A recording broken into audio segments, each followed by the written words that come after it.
Dans le cadre des prairiales organisées ici à Pont-Hébert en 2025, les visiteurs sont invités à prendre une navette pour se rendre ici sur le site du projet Scuden afin d'avoir une explication complète des étapes de ce projet. C'est une plateforme d'essai qui est financée par la région Normandie et le FEADER.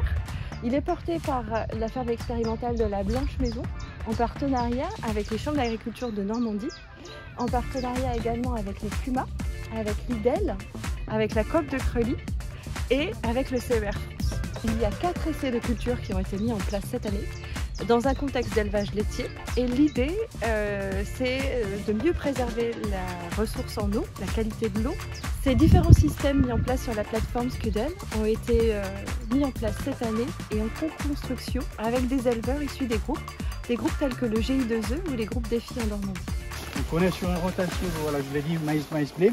On va avoir une logique de semi-direct dans la mesure du possible. Donc si dans l'autre, on a des objectifs de l'atténuation du changement climatique et de le stockage de matière organique du sol et la réduction des charges par rapport au carburant, alors que dans le système qu'on va voir, on va monter d'une gamme par rapport aux objectifs, donc vraiment un stockage important de matière organique et avec l'utilisation de l'outil de semi-direct.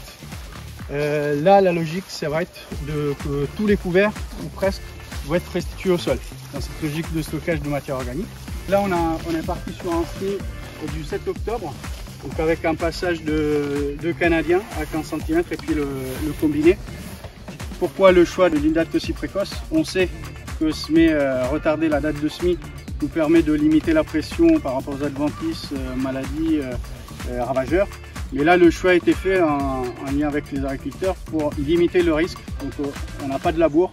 Si les conditions vont être trop humides, après on risque de se retrouver coincé et de devoir soit semer en très mauvaise condition, soit devoir décaler le semis on ne sait pas quand. On part quand même sur un mélange variétal pour limiter les risques par rapport aux maladies à l'averse. Donc on est parti avec un mélange à 4 variétés. Et puis notamment on a visé une seuil de tolérance plutôt entre 6,5 et 7,5 sur les maladies principales, donc la sectoriose et la rougeole.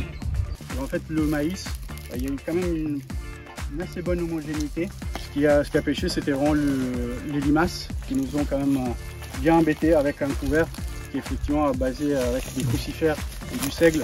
Voilà. Pour l'année prochaine, on est déjà en train de revoir les mélanges, mettant plus de févrole et peut-être plutôt de l'avoine plutôt que du seigle.